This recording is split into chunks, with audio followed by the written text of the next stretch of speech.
நண்பர்கள் அனைவருக்கும் வணக்கம். எல்லோரும் நன்றாக இருப்பீர்கள்.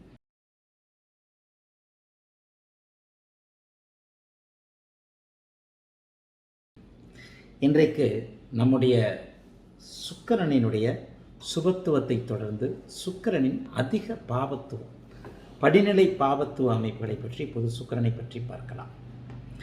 ஏற்கனவே நான் சொல்லியிருக்கிறேன், இயற்கை சுபகிரகங்களான குருவும் சுக்கிரனும் எந்த ஜாதகத்திலும் கெடுவது நல்லதல்ல, பலவீனமாகிறது நல்லதில்லை, பாபத்துவம் அடைவது நிச்சயமாக நல்லதல்ல. இந்த அமைப்புகளில் சுக்கிரனை பொதுவாக எந்த சனி, செவ்வாய், ராகு, இதில் என்ன ஒன்றுனா சனியும் சுக்கிரனும் நண்பர்களாக இருந்தாலும் கூட சனி இருள் கிரகம் என்பதால் அவர் சுக்கிரனோடு இணையக்கூடாது. பொதுவாகவே ஒரு கிரகத்தின் நீச்சம் என்பது பாபத்துவம் தான். ஒரு கிரகம் நட்பு நிலைமைக்கு கீழே இறங்கிவிட்டால், எல்லா கிரகங்களும் நட்பு நிலையில் இருந்தால் அது யோக ஜாதகம். எந்த கிரகமாக இருந்தாலும், அவயோக கிரகங்கள் கூட நட்பு நிலையில் இருந்தால் நன்மைகளை செய்யும் என்பது ஒரு விதி.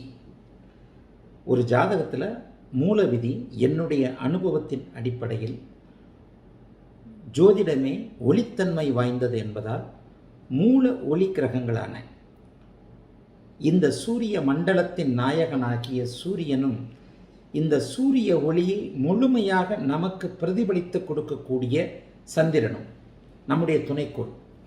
நாம் யாரால் வந்தோமோ அந்த சூரியனும் அவருடைய ஒளியை நமக்கு பிரதிபலிக்கக்கூடிய மூல ஒளி கிரகங்களான சூரியனும் சந்திரனும், அம்மா அப்பா 2 பேரும் கிளவே கூடாது. எந்த ஒரு சூழ்நிலையிலும் மூல ஒளி கிரகங்களான சூரியனும் சந்திரனும் சுபத்துவமாக இருக்கின்ற ஜாதகம். அதுதான் அடிக்கடி தங்களுக்குள் கேந்திரங்கள், லக்ன கேந்திரங்கள்னு சொல்கிறேன். ஒரு ஜாதகத்தில் தங்களுக்குள் கேந்திரங்களாக சூரியனும் சந்திரனும் அமர்ந்து லக்ன கேந்திரங்களாக அமர்வது அது ஒரு உயர்நிலை அமைப்புள்ள ஒரு ஜாதகம் அப்படின்னே சொல்லிடலாம். அதனை அடுத்து இயற்கை சுபகிரகங்களான குருவும் சுக்கிரனும் எந்த ஒரு நிலையிலும் பாபத்துவம் என்கின்ற ஒரு பாப கிரக சேர்க்கை அந்த அமைப்புகளை அடையவே கூடாது. அப்படின்னா அதோடைய காரகத்துவங்களை அவைகள் தருகின்ற ஒரு தன்மையை இழக்கின்றது அப்படிங்கிறது ஒரு அர்த்தம். சரி, இந்த நிலையில் வரிசையாக நம்ம குரு வரைக்கும் பார்த்துட்டு வந்துட்டோம். அதிலே நான் சொன்னேன், குருவும் சுக்கிரனும் கிடக்கூடாது. சுக்கிரன் பாபத்துவம் அடைவது நல்லதல்ல. சுக்கிரனுடைய மிக முக்கியமான அமைப்பு காமம். பெண்ணுக்கு ஆண், ஆணுக்கு பெண், ஆணுக்கு பெண்ணையும் பெண்ணுக்கு ஆணையும் காமத்தின் அதிக அமைப்பில் அறிமுகப்படுத்துபவர் சுக்கிரன். இந்த உலகின் மிக முக்கிய ஒரு அமைப்பான சந்ததி விருத்தி சுக்கிரனின் காமத்தின் அடிப்படையில் அமைகிறது.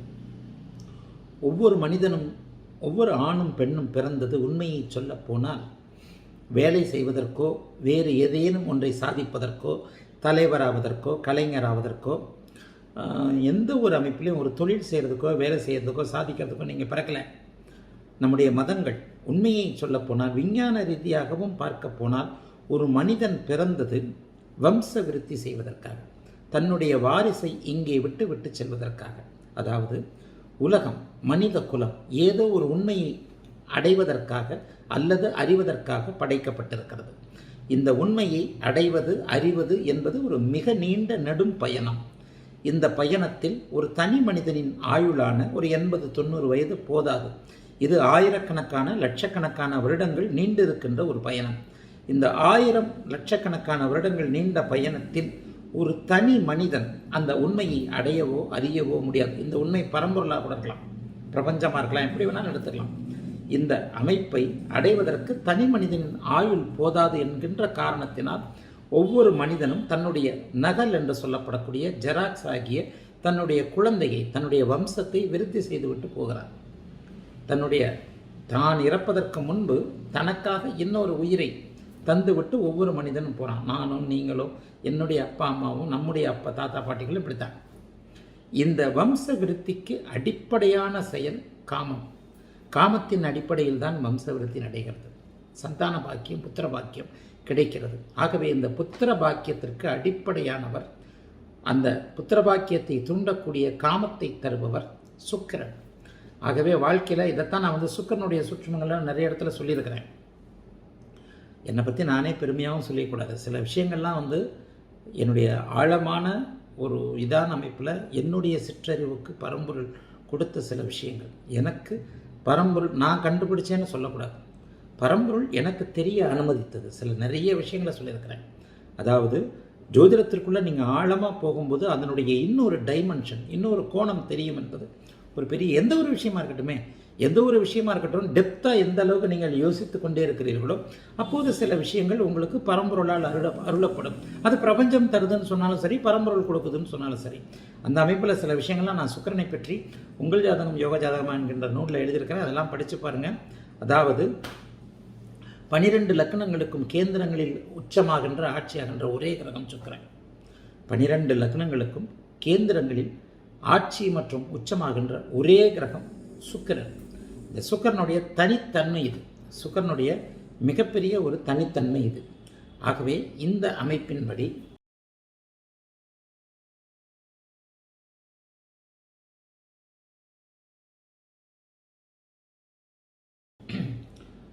சுக்கிரன் ஏன் அப்படின்னு சொன்னால் 12 லக்னங்களுக்கும் அவர் கேந்திரத்தில் மாலவிய யோகம் என்று சொல்லப்படக்கூடிய பஞ்சமகாபுருஷ யோகங்களில் புதனுக்கு புதன் அறிவு, அனைவருக்கும் அறிவு தரப்படுவதில்லை. அதனால் 4 லக்னங்களுக்கு மட்டும் புதன் ஆட்சி உச்சமடைவார். புதனை தவிர்த்து சுக்கிரனை தவிர்த்து மூல ஒளி கிரகங்கள் பஞ்சமகாபுருஷ கிரகங்கள் 5 கிரகத்தால் அருளப்படும். இருள் கிரகங்களுக்கு அந்த யோகம் கிடையாது. மூல ஒளி கிரகங்களுக்கு அது கிடையாது. பஞ்சபூத கிரகங்களுக்கு தான். இருள் கிரகம் ராகு கேது, அதுக்கு அந்த கிரகம் கிடையாது, அந்த அமைப்பு கிடையாது. ஒளி கிரகம் சூரியன் சந்திரன், அதுக்கு அந்த அமைப்பு கிடையாது.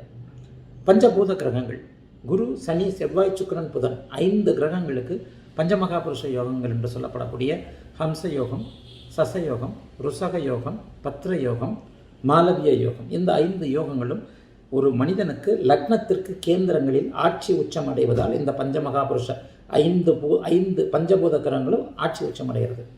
இதில் பார்த்தீங்கன்னா புதனுக்கு மட்டும் 4 லக்னத்தில் புதன் 4 லக்னங்களுக்கு தான் ஆட்சி உச்சம் அடைவார். ஏன்னா அறிவு கிரகம் இல்லையா, அறிவு எல்லாருக்கும் கிடையாது. நம்மளாம் கொஞ்சம் பேருக்கு தான் அறிவு, மற்றவங்களெல்லாம் சாதாரணமானவங்க தான். மற்ற 3 கிரகங்கள் பார்த்திங்கன்னா குரு சனி செவ்வாய், இந்த 3 கிரகங்களும் ஏதேனும் சரஸ்திர உபய ஏதேனும் ஒரு 8 லக்னங்களுக்கு 2 டைப்பில் சரத்திலேயோ உபயத்திலேயோ ஸ்திரத்திலேயோ ஒரு 8 லக்னங்களுக்கு இந்த 3 கிரகங்கள் ஆட்சி உச்சத்தை அடைவார்கள். ஆனால் சுக்கிரன் ஒருவர் மட்டுமே 12 லக்னத்திற்கும் கேந்திரங்களில் ஆட்சி உச்சத்தை அடைவார். இந்த ஒரு கிரகம் தான்.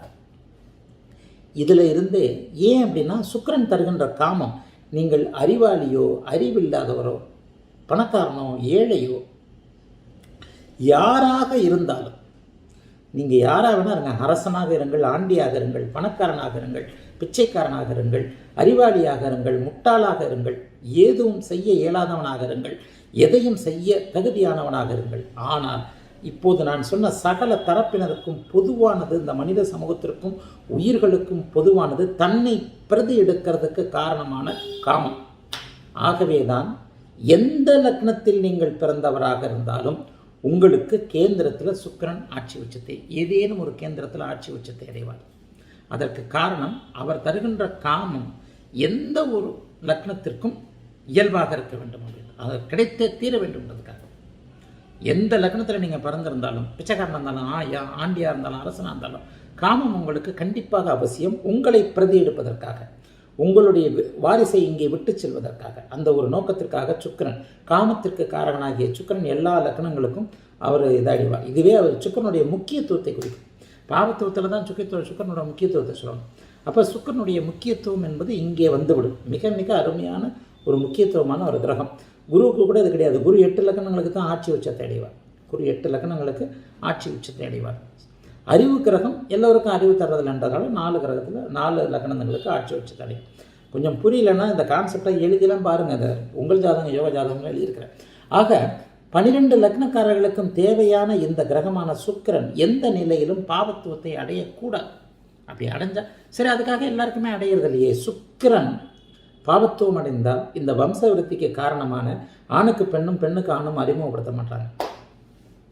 ஒரு தடவை பெண் சுகமே அறியாதவர் என்ற ஜாதக இதில் மகாபெரியவருடைய காஞ்சி தெய்வம் ஐயா, நம்முடைய கண்முன் நடமாடிய இந்த நூற்றாண்டின் தெய்வம், அவருடைய ஜாதகத்தை சிம்மலக்கணம், அவர் மகாபெரியவர் ஐயா அவர்கள் சிம்மலக்கணம் காஞ்சி தெய்வத்தின் அவதார ஜாதகத்தில் 8இல் சுக்கிரன் மறைந்த ராகுவுடன் சேர்க்கை, அது ஒரு வகையில் பாவத்துவம். 8ல் சுக்கிரன் உச்சமாகி மறைந்து பாவத்துவம். அதனால் அவருக்கு பெண்கள்னாலே தெரியாது, காமம் இல்லை. சுக்கிரன் கெட்டால் காமம் இல்லை. 8ல் சுக்கிரன் 100% மறைவார்னு அடிக்கடி சொல்லியிருக்கிறேன் இல்லையா? 8ல் சுக்கிரன் 100% மறைவார். ஆக சுக்கிரன் எந்த நிலையிலும் கெடக்கூடாது. ஒரு இயல்பான ஒரு கிரகத்தின் பாவத்துவம் என்பது நீச்சமடைந்தாலே பாவத்துவம். அப்போ நீச்சம் அடையக்கூடாது. ஆயினும் தனித்து நீச்சமடைந்தால் அந்த கிரகம் ஒரு மனிதனுக்கு தேவையான ஒரு விஷயத்தை செய்து தரும்னு சொல்லியிருக்கிறேன். கிளாரிட்டியாக ஜோதிடத்தை புரிஞ்சுக்கணும். காமசமான்னு புரிஞ்சிக்கக்கூடாது, கண்ணா பின்னான்னு புரிஞ்சிக்கக்கூடாது. ஆழமாக மிக நுணுக்கமாக அவதானித்து அறியக்கூடிய சாஸ்திரம் இது. நீச்சம் என்றால் அந்த கிரகம் டெட்டுன்னு தான் சொல்லப்படுது. இயல்பாக பார்த்தீங்கன்னா நீச்சம் அடைஞ்சவன் ஒரு கொண்டாட்டியோட நல்லா தான் இருப்பான். அப்போ நீச்சம் என்பதற்கான கடைநிலை அமைப்பு என்ன? 1, சுக்கிரன் நீச்சமடைந்தால் ஒரே பெண், சுக்கிரன் உச்சமடைந்தால் 100 பெண். 100 மார்க்குன்னு வச்சுக்கோங்க. நமக்கு 100 பெண் தேவையில்லையே, ஒரு பெண் போதுமே. ஆகவே பாபத்துவம் அடைந்து விட்டால் 0 மார்க், பெண்ணே இல்லை. பாபத்துவம் அடைந்து விட்டால் பெண்ணே இல்லை. ஆக சுக்கிரனுடைய பாபத்துவம்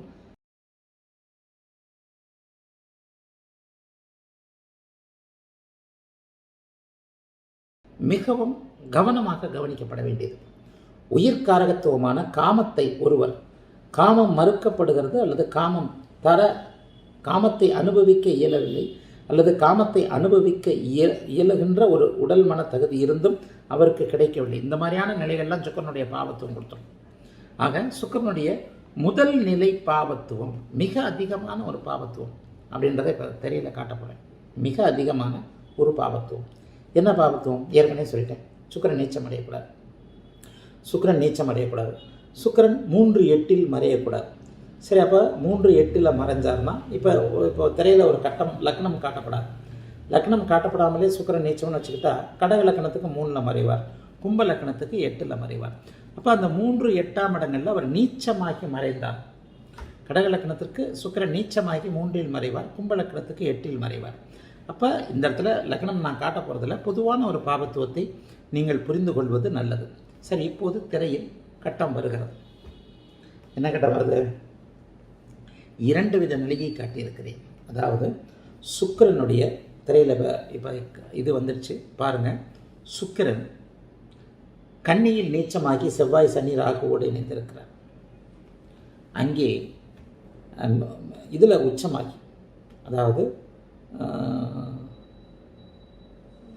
மீனத்தில் உச்சமாகி செவ்வாய் சனி ராகுவோடு இணைந்திருக்கிறார். இந்த இடத்துல நான் குறிப்பிட்டு ஒன்று காட்டலை, ஆனாலும் உங்கள் மனசில் இதை பதிய வைக்கிறேன். இதுவே அதிகபட்ச இப்போது திரையில் தெரியறத பார்த்துக்கங்க. சுக்கிரன் என்னவா இருக்கிறாருன்னா பாவ கிரகங்களான செவ்வாய் சனி ராகுவோடு தான் நீச்சமான நிலையிலும் தான் உச்சமான நிலையிலும் அவர் இணைந்திருக்கிறார். இது ஏன் 2 முரண்பட்ட நிலைகளை காட்டியிருக்கிறேன் அப்படின்னு சொன்னால், எந்த நிலையிலும் இந்த சுக்கிரன் நீச்சமாக இருந்தாலும் இதாக இருந்தாலும் பாவத்துவமாக இருப்பார்ன்றதுக்காக அதை காட்டியிருக்கிறேன். இதில் இன்னொன்றை திரையில் காட்டல, அடுத்த பாவத்துவத்திற்கு நான் வரப்போகிறேன். அதை அடுத்த பாவத்துவமாக. ஆனால் ஒட்டுமொத்த பாவத்துவம் அப்படின்னு வந்துட்டிங்கன்னா இங்கே அமாவாசைக்கு அருகில் இருக்கின்ற சந்திரனும் சேர்ந்தணும். அமாவாசைக்கு அருகில் இருக்கிற சந்திரனும் சேர்ந்தவுடன் அதை இப்போது இன்னொரு கட்டமாக அது வருகிறது. இன்னொரு கட்டமாக இப்போ பார்த்தீங்கன்னா இதே நிலையில் சந்திரனும் சேருவார். இப்போ 2வது கட்டம் இங்கே வருகிறது. 2வது கட்டம் இங்கே வந்திருக்கிறது. இந்த 2வது கட்டத்தை பார்த்தீர்களே ஆனால் என்ன தெரியுது? இதே போன்ற கன்னி சுக்கிரன் கன்னியில் நீச்சமடைந்திருக்கிறார். சனி செவ்வாய் ராகுவோடு இணைந்து கூடுதலாக சந்திரனோடும் இணைந்திருக்கிறார். அந்த சந்திரன் பக்கத்தில் சூரியனை போட்டிருக்கிறேன். ஏன் சூரியனை போட்டிருக்கிறேன்? சூரியன் அங்கேயே கூட இருக்கலாம் அல்லது அருகில் இருக்கலாம். இந்த சந்திரன் அமாவாசை சந்திரன். ஒரு ஜாதகத்தில் அமாவாசை சந்திரன் இருந்தால் 2 சனிக்கள் இருக்கிறார்கள் அப்படிங்கிறத அடிக்கடி சொல்கிறேன் இல்லையா? இப்போ இந்த 2வது கட்டத்தில் தெரிகிறது மிக மிக மோசமான ஒரு பாவத்துவம். அதாவது அமாவாசையை நெருங்கி கொண்டிருக்கும் அல்லது அமாவாசையிலேயே இருக்கின்ற சந்திரனோடும் அவருடைய நண்பராக இருந்தாலும் இருள் கிரகமான பாவத்துவமான சனியோடும் செவ்வாயோடும் ராகுவோடும் இணைந்திருக்கிறார். ஆக இந்த அமைப்பில் அவர் சனியோடும் ராகுவோடும் சந்திரனோடும் 8 டிகிரிக்குள் இணைந்திருந்தால் அந்த நபருக்கு காமம் என்பதே என்னவென்று தெரியாத ஒரு அமைப்பு இருக்கும் பிறந்ததிலிருந்தே. இங்கே 8 டிகிரியை தாண்டி விலகிய அமைப்பில் 13 டிகிரி அமைப்பில் அவர் சுக்கிரன் இருந்தால் என்ன இருக்குன்னா முரண்பட்ட காம அமைப்புகள் இருக்கும். சரி, இதையும் இன்னொன்று சொல்லிடுறேன். இதில் 2 விஷயங்கள் இருக்கின்றன. இத்தனை கிரகங்களும் என்னதான் இருந்தாலும் இயற்கை சுவரான சுக்கிரனால் சுபத்துவப்படுத்தப்படுகிறார்கள். தான் இணைந்திருக்கும் டிகிரியின் அளவை பொறுத்து தன்னுடைய வீரியத்தை அவர் இழந்திருந்தாலும் கூட இயற்கை சுப கிரகம். இவர் இங்கே தன்னுடைய அளவிற்கேற்ப தான் கையில் வைத்திருக்கும் பணத்திற்கேற்ப செவ்வாய் சனி ராகு இவர்களுக்கு தன்னுடைய பணத்தை பிரித்து கொடுக்கவே செய்வார். ஆகவே சுக்கிரன் தான் பாவத்துவமாகி மற்றவர்களை சுபத்துவமாக்குறார். அதே நிலையில் இன்னும் ஒன்றை மட்டும் நீங்கள் புரிஞ்சுக்கணும். இங்கே இத்தனை நிலையில் இருந்தாலும் கூட ஒரே ஒரு குரு 5, 7, 9ஆம் பார்வையால் இந்த அத்தனை அமைப்பையும் பார்த்தால் சுக்கிரனுடைய மற்ற அத்தனை கிரகங்களுடைய இந்த பாவத்துவம் பலவீனம் அடிவிட்டுவிடும். குறிப்பாக 5, 9லேருந்து குரு பார்த்தார்னா இதுதான் சுபத்துவ பாவத்துவத்தில் நீங்கள் முழுமையாக அறிந்து கொள்ள வேண்டிய ஒரு இது. அத்தனை விதிகளுக்கும் விதிவிலக்குகள் இருக்கின்றன. ஒரு குருவின் பார்வை, அந்த குரு எந்த டிகிரியில் இருந்து எந்த டிகிரியில் இருக்கின்ற கிரகத்தை பார்க்கிறார். டிகிரி வைஸ் வந்துடணும். குரு 10 டிகிரியிலிருந்து சுக்கிரனை 10 டிகிரியில் பார்க்கிறார். அதாவது பார்க்கின்ற குரு 10 டிகிரியில் இருக்கிறார், பார்க்கப்படும் சுக்கிரன் 10 டிகிரியில் இருக்கிறார். 5, 9ஆம் பார்வையில் வச்சுக்கோங்க. சுக்கிரன் சுத்தமாக கடலைன்னு அர்த்தம்.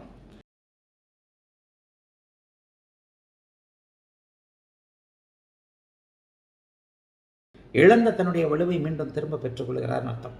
ஆக இப்போது இங்கே 2 கட்டங்கள் காட்டி விடாச்சு. இந்த இதை பார்த்தீங்கன்னா முதல் கட்டத்தில் செவ்வாய் சனி ராகு, முதல் கட்டத்தில் செவ்வாய் சனி ராகு மூவரும் இணைந்து நீச்ச சுக்கிரனையோ உச்ச சுக்கிரனையோ இதை குறிப்பிட்டதற்கு காரணம் அவர் எத்தகைய ஸ்தான பலத்தில் இருந்தாலும் கூட, ஸ்தான பலமே இல்லாமல் இருந்தாலும் கூட, நீச்சனாக இருந்தாலும் கூட, நீச்சன் இல்லாமல் உச்சனாக இருந்தாலும் கூட செவ்வாய் சனி ராகுவோடு இணையும் போது தன்னுடைய அமைப்பை தன்னுடைய சுபத்துவத்தை அவர்களுக்கு தாரை வார்த்து கொடுத்து விட்டு அவர்களை புனிதப்படுத்திவிட்டு தன்னுடைய ஸ்தான பலத்திற்கேற்ப உச்ச சுக்கிரன் மூவரையும் அதிகமான சுபத்துவப்படுத்தி தான் பாவத்துவம் அடைகிறார். இதுதான் கான்செப்ட். நீச்ச சுக்கிரன் குறைந்த அளவு ஒளித்தன்மை கொண்ட தன்னுடைய அமைப்பில் தான் கையில் இருக்கின்ற உச்ச சுக்கிரன் கிட்ட 1000 ரூபாய் இருக்குது.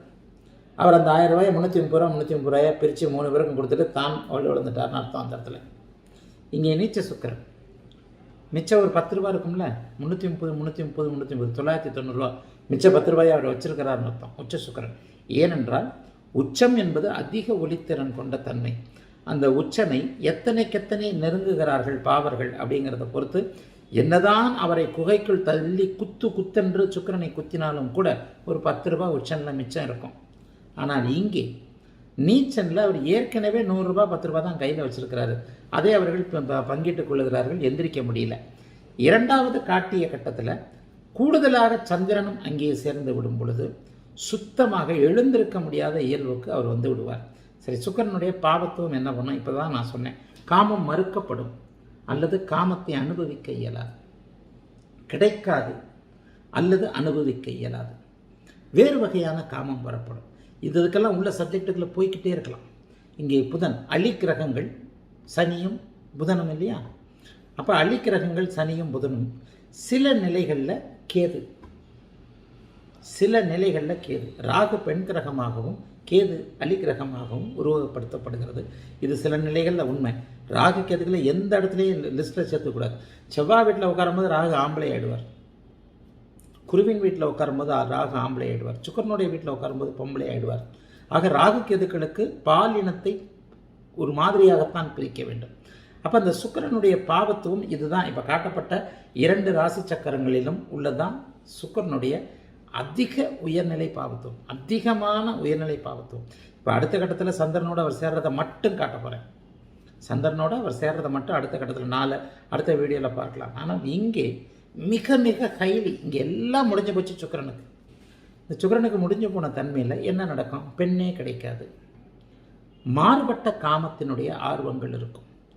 ஆணுக்கு ஆண், பெண்ணுக்கு பெண், இது போன்ற ஒரு காம அமைப்புகள், திருநங்கை என்று சொல்லப்படக்கூடிய சில அமைப்புகள், இயல்புக்கு மாறான காம அமைப்புகள். காமம் என்பது நம்முடைய மனதில் இப்படித்தான் என்று சில நிலைகளில் வகைப்படுத்தப்பட்டிருக்கின்றன.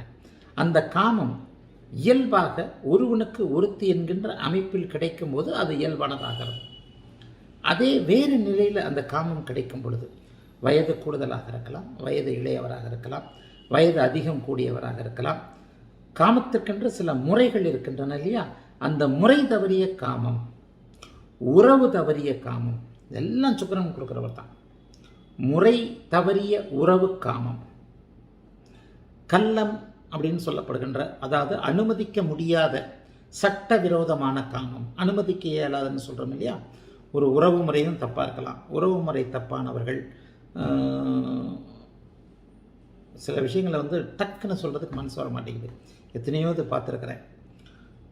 சித்தப்பா ஒரு ஜாதகம் கூட வித்தியாசமாக பார்த்தேன், விளக்கலாம்னு கூட எடுத்து வச்சுருக்கிறேன்.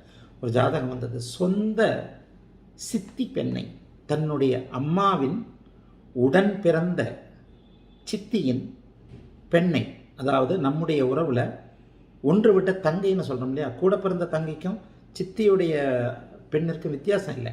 அவள் நம்மோட பிறந்தவள், சித்தியின் பெண் ஒரு ஒரு உறவு தள்ளி பிறந்தவள். ஆனால் நம்ம தங்கச்சின்னு தான் சொல்கிறோம். ஆனால் அந்த அம்மாவினுடைய சித்தியின் பெண்ணை மனமுடித்து, மனம்தான் இது, அதாவது கல்யாணம் லவ் மாதிரி பண்ணி ஒரு எல்லை மீறி போய் கல்யாணமும் செய்து 2 குழந்தைகள் பெற்றுக்கொண்டு இருவரும் வாழ்க்கையை நடத்துகின்ற ஜாதகம் கூட என் கையில் இருக்குது. அதுவும் வந்திருக்கு. அதை கூட ஒரு நாள் விளக்கலாம். இது முறை தவறிய காமம். இதெல்லாம் நான் சுக்கிரனை பார்ப்பேன் இந்த இடத்துல.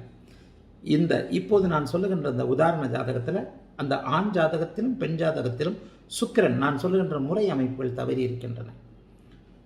சில அபூர்வமான ஜாதகங்களையும் அப்படியே இது வைக்கிறது தான். என்னன்னு அங்கே ஆராய்ச்சியாக தான் போயிடுவேன் நான்.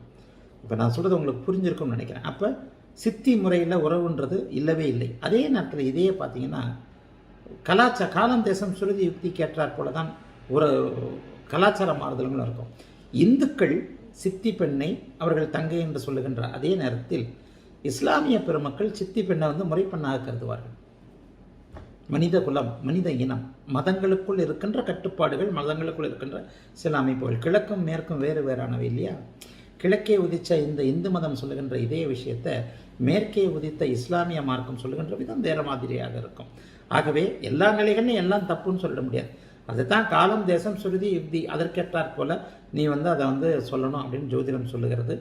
ஆக இந்த அமைப்பில் இப்போ சுக்கிரனுடைய உயர்நிலை பாவத்துவம் இந்த 2 அமைப்புகள் தான். சுக்கிரன் சனி செவ்வாய் ராகுவோடு சேருவது, கூடுதலாக இன்னொரு சனி என்று கருதப்படக்கூடிய அமாவாசை சந்திரனோடு சேர்ந்திருப்பது. இந்த அமைப்பில் அவர் கடுமையான இதை செய்வார். என்ன செய்வார்? சொகுசு வாழ்க்கை இருக்காது. அவருடைய ஜட காரகத்துவம் உயிர் காரகத்துவம், முதன்மையாக உயிர் காரகத்துவத்தை பாதிப்பார். பெண் என்றால் என்னவென்றே தெரியாத ஒரு நிலையை அடைய வைப்பார். பெண் என்றால் என்னவென்றே தெரியாது, பெண் கிடைத்தும் பெண்ணை அனுபவிக்க இயலாத நிலையை கொடுப்பார். முறையற்ற காமத்தை கொடுப்பார். வயது வித்தியாச காமத்தை கொடுப்பார். ஆண் பெண் ஒரு பாலின சேர்க்கைன்னு சொல்கிறோம் இல்லையா? அது போன்ற எண்ணங்களை கொடுப்பார். ஆக காமத்திற்கு நியாயமான மரபு ரீதியாக அனுமதிக்கப்பட்ட கலாச்சார ரீதியிலான காமத்தை அனுபவிக்க தகுதியற்றவராக ஒருவரை ஆக்குவது அங்கே சுக்கிரன். அதே சுக்கிரன் இந்த மாதிரி இருக்கும்போது, டிகிரி வைஸ் சனி செவ்வாய் விலகி இருக்கும்போது அதிகமான பெண்கள், அதாவது பெண்களாக இருப்பதற்கு சில விஷயங்களில் சில மாறுபாடான பெண்கள் இருக்கிறாங்க இல்லையா? அந்த மாதிரி பெண்கள்கிட்ட கூடுதலான வக்கரமான காமத்தை அனுபவிக்கும் வைப்பார். இந்த சப்ஜெக்டை எடுத்தோம்னா போய்கிட்டே இருக்கும். அந்த டிகிரி வைஸ் தான் நீங்கள் பிரித்து பார்க்கணும். சுக்கிரன் எந்த டிகிரியில் இருக்கிறார், சனி எந்த டிகிரியில் இருக்கிறார். ஏன்னா சனி அடி கிரகம், செவ்வாய் ஆண் கிரகம், ராகு இடத்திற்கேற்றார் போல கிரகம், சுக்கிரன் பெண் கிரகம், பூரண ஆண்மை கிரகம் செவ்வாய். சுக்கிரனும் செவ்வாய் எந்த டிகிரியில் இருக்கிறாங்க? பூரணமான அலி கிரகம் சனி, வயதான ஆண் கிரகம், வயதான ஆண். இதில் பாருங்கள், இப்போ மேலே தெரிகிற கட்டத்தில் அந்த இதை போட்டுட்டோம். இதில் பார்த்தீங்கன்னா ஒன்று என்ன தெரியும்னா, சுக்கிரனுடைய டிகிரிக்கு ஏற்ற மாதிரி இந்த பலனை எடுத்துடலாம். என்ன நடக்கும் அங்கே அப்படின்ட்டு. சுக்கிரன் கன்னிப்பெண், 35 வயதுகளில் இருக்கக்கூடிய துடிப்பான ஆண்மகன் செவ்வாய், இயலாத வாழ்ந்து முடித்து விட்ட வயதான கிழவன் சனி. இங்கே புதனை கொடுக்கல. புதன் சேர்ந்தாலே அது வேறு மாதிரி ஆகிடும். சுகத்துவம் தான். என் நண்பருக்கு புதன் வரமாட்டார். பெரும்பாலும் இதில் புதன் உள்ளே சேருவார். ஏன்னா அவர் அருகருகே வரக்கூடிய கிரகம்ன்றதுனால. அப்போ இந்த அமைப்பில் அதனை அடுத்து ராகு இயல்பு கேட்டார் போல பெண்ணாக இருக்கக்கூடிய கிரகம். ஆக இவர்களில் இந்த இப்போது நான் சொன்ன காமம் கிடைக்குமா கிடைக்காதா, முறையற்ற காமமா, எந்த அமைப்பு சுக்கிரனுடைய அமைப்புகள் எப்படி கிடைக்கின்றத, யார் சுக்கிரனுடன் அதிகமாக நெருங்கி இருக்கிறார்கள் அப்படிங்கிறத வச்சு ப்ரெடிக்ஷன் எடுத்துடலாம். பக்காவாக இருக்கும், எடுத்து பாருங்கள். சரியா? சரி, அடுத்து உயிர்காரகத்துவமான காமம், பெண்கள் ஆண்கள் சம்பந்தப்பட்ட அமைப்புகள் கெடும்போது சுக்கிரன் இப்படி இருந்தாலே அவருக்கு ஒரு சொகுசு வாழ்க்கை, ஒரு நல்ல துணிமணிகள் போடக்கூடிய ஆர்வம், கிடைக்காத அமைப்பு, ஒரு நல்ல வாகனம், நல்ல இந்த மாதிரியான அமைப்புகள்லாம் கிடைக்காத தன்மையை சுக்கிரன் கொடுப்பார். ஆகவே சுக்கிரன் கெடுவது நல்லதல்ல. சுக்கிரனின் ஒரு முதன்மை பலவீனத்தை இந்த 2 கட்டங்களில் காட்டியிருக்கிறான். அடுத்த வீடியோக்களில் சந்திரனோடு சேர்றதுனால மற்ற அமைப்புகளையும் காட்டுறது. சரியா? வாழ்த்துக்கள். எல்லோரும் நன்றாக இருப்பீர்கள்.